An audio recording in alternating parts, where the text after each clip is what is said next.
Hello my dear students. So today in chapter Cell Structure and Organization, we will study about the mitochondria. They are double membrane bound organelles found in nearly all the eukaryotic cells. It is round to oval shaped, and out of the two membranes, the outer membrane is smooth and freely permeable, and the inner one is selectively permeable. Okay, so outer one is freely permeable and smooth, and inner membrane is selectively permeable. Now, inner membrane is thrown into a series of infolding in the cavity of mitochondrion, and these infoldings are known as cristae. Here I have drawn the structure of mitochondria. This one is the outer membrane, and inner membrane is, you can see here, inner membrane is thrown into a series of infoldings, and these infoldings are called the cristae. Now, oxysomes are attached to the cristae only. So, these are the cristae, and here you can see number of oxysomes are attached. They are attached throughout the cristae everywhere. I have drawn only few places, but everywhere the cristae are, oxysomes are attached to the cristae. So, this one is the outer membrane, this one is the inner membrane, this one inner membrane that into a series of infoldings, and these foldings are nothing but the cristae, okay, and these are the oxysomes. Now, oxysome consists of three parts: head piece, stalk and base. Here I have drawn the enlarged structure of the oxysome. You can see head, stalk and base, and this one is the enlarged structure of one cristae. You can see here this was infolding, this is a cristae, and on which oxysomes. Now oxysomes are nothing and tip had F1 particle. Okay. Now oxysome act as a unit of phosphorylation and synthesis ATP inside mitochondria. So this is oxysome is the main site where the ATP synthesis takes place. The cavity of mitochondria is filled with dense fluid known as a mitochondrial matrix. Now this mitochondrial matrix shows presence of proteins, lipids, few ribosomes, one or two DNA molecule, RNA and some other granules.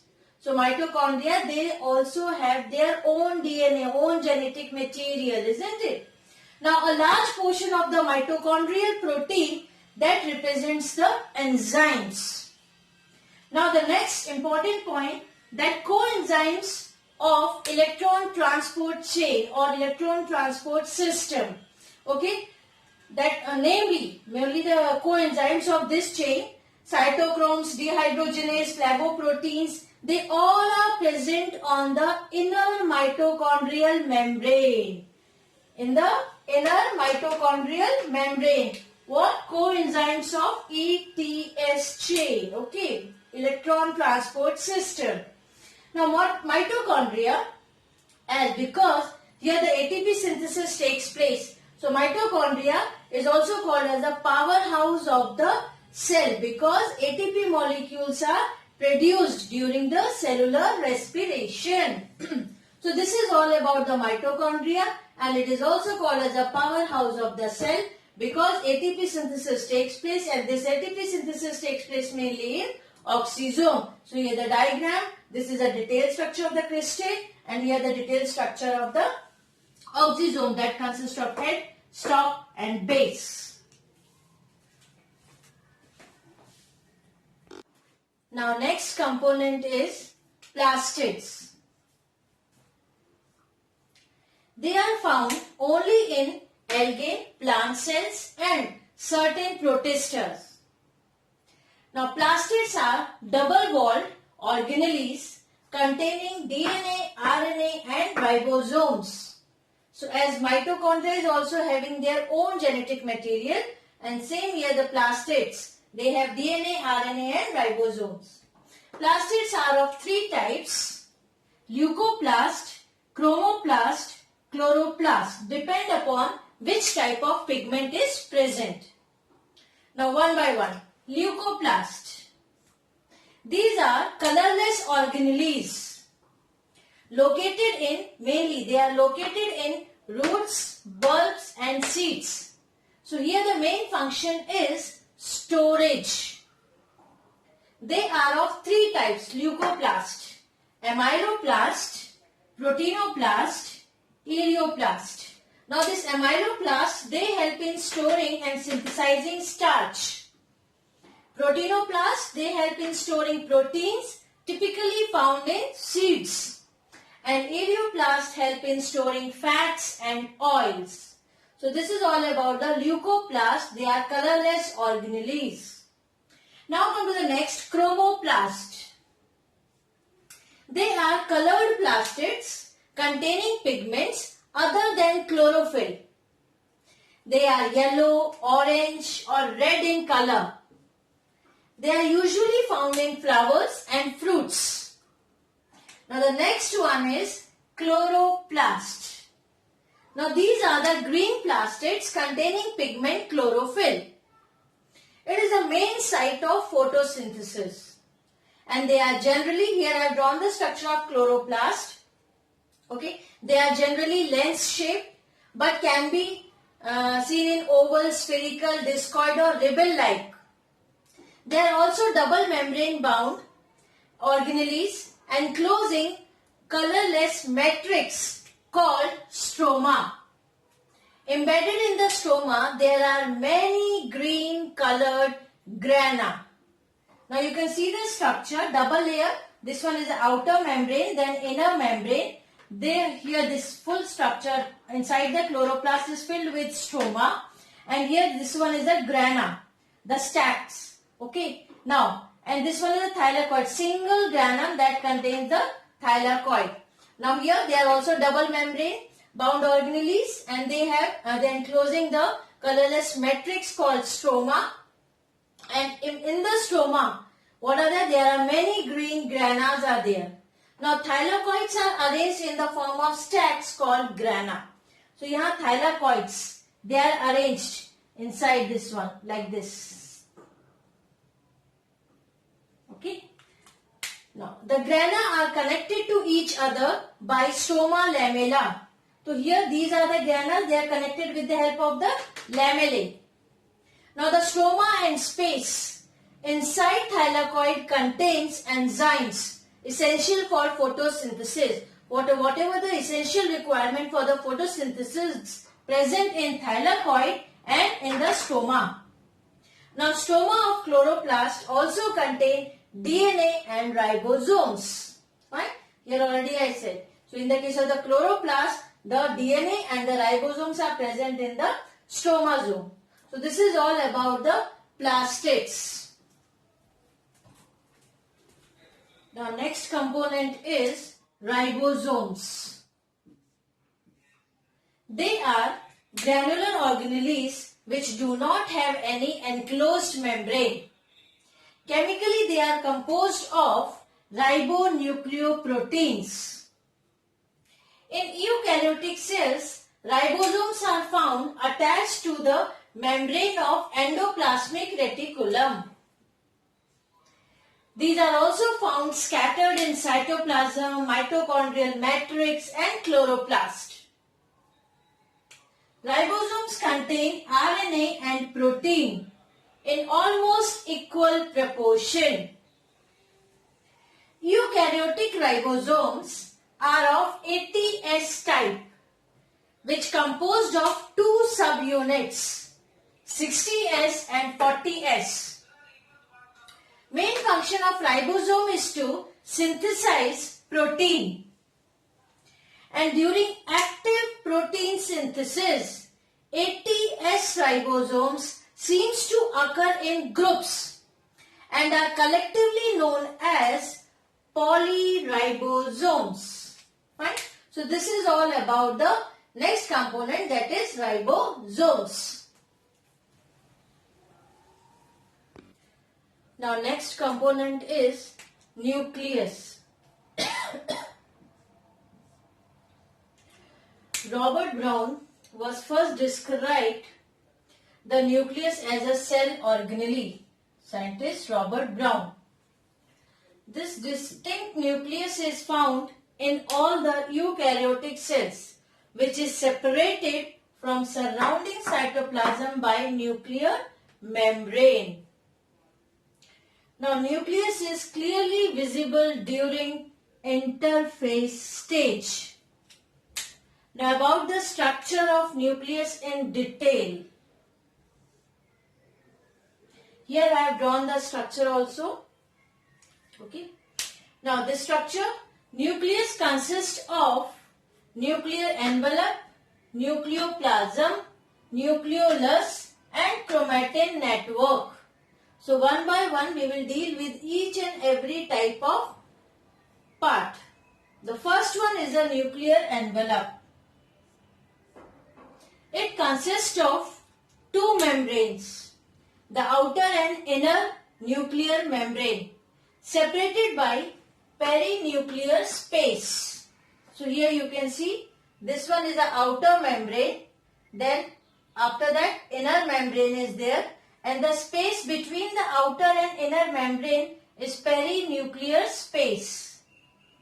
Fine.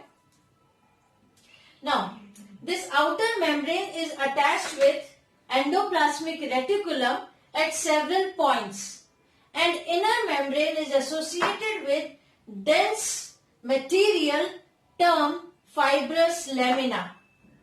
Fine. So, here inner membrane, outer membrane and perinuclear space. Now, this nuclear envelope is perforated by nuclear pores. Here you can see these nuclear membrane, they are perforated by nuclear pores. Nuclear pore is enclosed by a dense ring called annuli. This nuclear pore associated with annuli, they will form pore complex, and this pore complex is act as a selective permeability membrane. So, annuli, here this pore complex and this structure is annuli. Together they form the pore complex. Now, the next is, see, nuclear envelope is over. Now, nucleoplasm. Within the nuclear membrane is present a transparent, semi-solid, granular and slightly acidophilic ground substance or matrix, and that is known as nucleoplasm or karyolymph. Its components are chromatin thread and nucleolus. Chemical composition of nucleoplasm is nucleic acid, proteins, enzymes and minerals. So, this is all about nucleoplasm. Now, come to the next, nucleolus. It is a spherical acidophilic body situated within the nucleus. Oocytes, neurons and secretory cells contain large sized nucleoli. Sperm cell, blastomere, muscle cell, they contain smaller or no nuclei at all. So, here you can see this is the nucleus and this structure is nucleolus. It is best known as the site for ribosomes biogenesis. Which one? Nucleolus is the main site for the ribosome biogenesis. Nucleoli are made up of protein, DNA and RNA. Fine. Now, the last part, that is chromatin network or chromatin material. It contains DNA and some basic proteins called histones or non-histones and RNA. Fine. So, chromatin material, it contains DNA, RNA, basic proteins such as histones or non-histones. And when cells start division or when cells start dividing, At that time, the chromatin condenses into the individual rod-like structure called chromosomes. So here you can see this whole structure is the chromatin threads or the chromatin network. Fine. Now this chromatin material, when stained with Filgen stain, okay, so that attains deep coloration. Now based upon that, the chromatin has been recognized in two types. The first one is the heterochromatin or euchromatin. Next one. Now heterochromatin. Heterochromatin is a darkly stained chromatin material. It is supposed to be metabolically and genetically inert. Now why? Because it contains comparatively less amount of DNA and large amount of RNA. So this is called heterochromatin. And another type is euchromatin. Now this one is a light stained and it contains comparatively large amount of DNA. If large amount of DNA is present, means this region is genetically very active. In heterochromatin, this is less active because less DNA. Euchromatin, this region is genetically active because large amount of DNA is present. And this one is light stained. Fine. So depend upon the staining, there are two types, heterochromatin and euchromatin. Now ultimately we have finished all parts of the nucleus, isn't it? So summary we can say that nucleus, this is the controlling center for cell metabolism. And site for, nucleus is the site for the synthesis of DNA, RNA and ribosomes.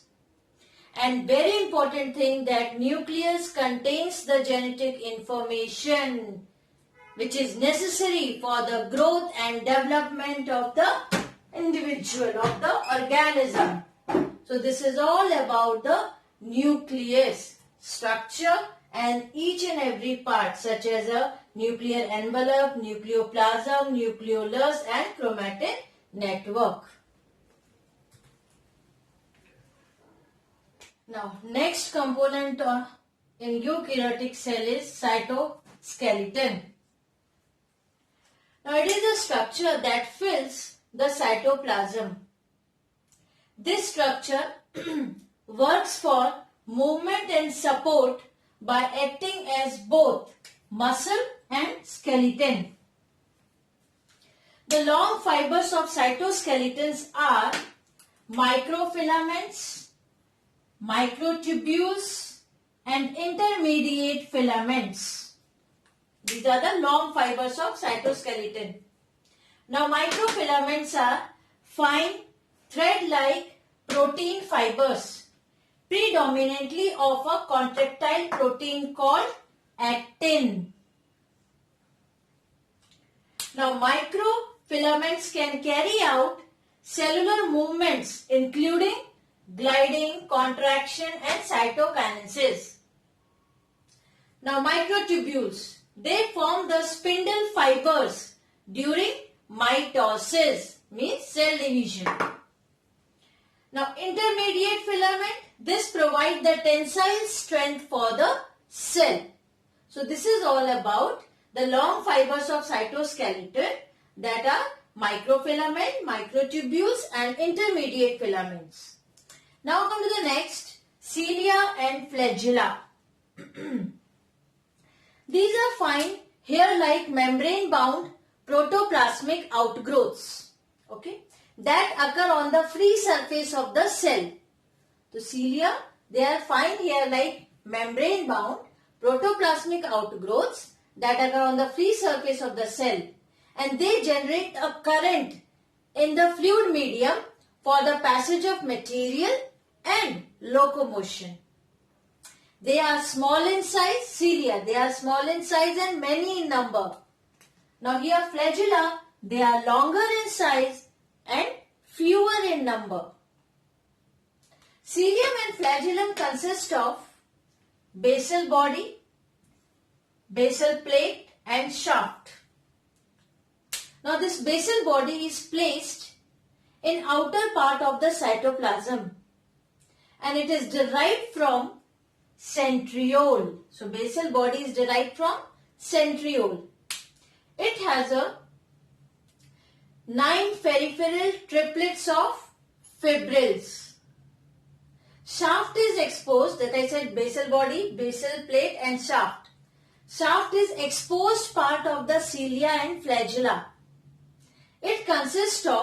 Shaft consists of two parts, sheath and axoneme. Now what is this sheath? Sheath is a covering membrane of cilia or flagella. And axoneme is the core, center part. It shows a 9 peripheral doublets and 2 single central fibril. This shows 9 plus 2 arrangement.